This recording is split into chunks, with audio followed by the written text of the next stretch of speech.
You wake up. You follow the routine.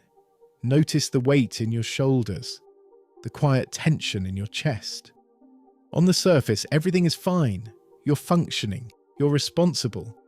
You're doing what you're supposed to do. But beneath that surface, there is a hollow feeling, a quiet emptiness. Not sadness, not despair, just absence. It follows you into ordinary moments, in the silence between tasks, in the pause before sleep. You tell yourself you shouldn't feel this. Others have it worse. Your life is stable. You're lucky. And yet it lingers. That quiet shadow whispers, something is missing. Have you ever noticed how small victories feel empty? Or how laughter sometimes passes through you without landing? This is the subtle paradox of a life that seems fine. Fine is a word we learn to hide behind. At some point, fine stopped meaning okay. It started meaning manageable, tolerable, acceptable, not worth questioning. You learned early that being fine keeps the peace. Expressing your needs makes others uncomfortable. Discomfort is inconvenient, so you adapted. You minimized yourself. You carried things quietly. You learned to survive emotionally without asking for care.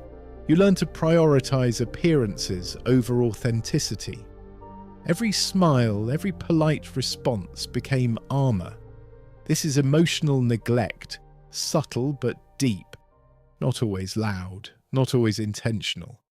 Sometimes a caregiver provided everything. It's except attention, attunement, or recognition. Your nervous system learned safety comes from endurance. Connection comes from restraint. And so you became expert at appearing fine while feeling hollow inside. Do you feel how that rule still echoes in your body?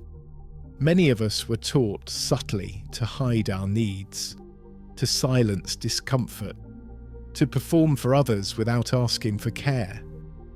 Imagine a young child alone in a room too large, learning that quiet compliance earns love. A child who smiles at praise but learns not to cry when unseen pain arrives. Even as an adult, those lessons echo. They shape decisions. They shape hesitation. They shape the quiet spaces between words. They ripple into relationships, into work, into every moment that asks for vulnerability. As Jung said, the most terrifying thing is to accept oneself completely. Your emptiness is not a failure. It is an echo of lessons learned too early. It is a story written quietly in your nervous system, in your posture, in the way you negotiate your presence in the world. These patterns don't disappear. They evolve. You become reliable, competent, self-sufficient. Yet slowly, something fades. Joy feels muted, desire feels distant, rest feels uncomfortable. You accomplish things, but satisfaction is fleeting. You reach milestones, but wonder why they don't land. This isn't ingratitude. It's disconnection. You overfunction in work, overextend in relationships. You give and give, yet the inner well never fills. Your mind races, your heart quiets. You perform, but you forget to witness yourself. These are the invisible costs of survival. Pause and reflect. How often do you meet life's expectations while abandoning your own needs? When emotions weren't mirrored, your inner world never learned that it mattered. The grief here is subtle, patient, unspoken. You may feel it as fatigue, as restlessness, as a quiet, nameless ache. You ache for attention that was never given. You ache for validation that you had to earn silently. Rilke wrote, "Be patient toward all that is unsolved in your heart. Let this sink in. Your emptiness is not your fault. It is the silent echo of invisible care. You have carried grief without a name, learning to function while feeling unseen. And that is profoundly human. You might notice it in small ways, staying busy to avoid stillness, replaying conversations in your head, over-monitoring yourself constantly. Relationships feel taxing. You give more than you receive. Work feels exhausting. Small victories leave no mark on your chest. Self-doubt whispers quietly when praise arrives. Perfectionism becomes safety, not excellence. These are not personality traits, they are survival patterns. They are echoes of a childhood that demanded quiet resilience. Can you see the thread connecting childhood lessons to your adult life? The hollow feeling isn't brokenness, it's a signal. Your inner self is asking to be acknowledged, not for you to fix it, not for you to erase it, but simply to witness it. Notice where this lives in your body. Chest, shoulders, stomach. Notice subtle tension, shallow breath, tight jaw. This is the start of listening, the start of self-presence. Attention itself becomes healing. Simply noticing is radical. Simply feeling is transformative. The mind may resist. It may tell you you are overreacting. The heart may feel heavy, uncertain.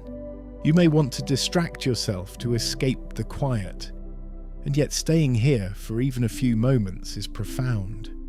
You are learning to honor yourself, to allow your body to speak what words have left unsaid.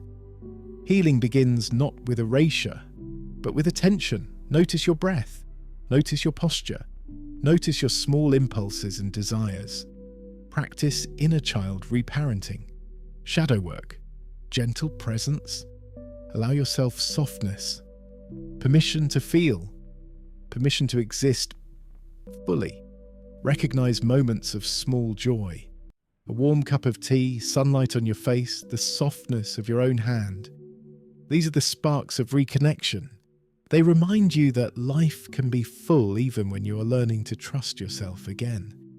Each small moment of awareness is a seed that grows into a deeper understanding of your own rhythm. You begin to notice what nourishes you and what drains you. You start choosing presence over autopilot. You start to feel that your body, your mind, and your heart can coexist peacefully. Over time, something shifts. Moments feel fuller, colors feel warmer, stillness feels safe. You begin to recognize signals that were once invisible. Fatigue becomes information, desire becomes guidance, boundaries become self-respect. The goal isn't to erase emptiness. The goal is to no longer abandon yourself in its presence. A life that looks fine can also feel full. The goal is not to be fixed, but to become whole, to exist fully, quietly, with your heart awake, to witness yourself in all your complexity, to feel both fine and profoundly alive at the same time. You realize that your quiet moments are sacred, not empty. Your feelings, even when uncomfortable, are valid and valuable. You honor your body, your mind, and your emotions as allies, not enemies. Even the smallest acts of self-attention ripple outward, touching every part of your life. You begin to carry yourself differently, lighter, yet grounded. You learn that being fully present is not effort, but freedom.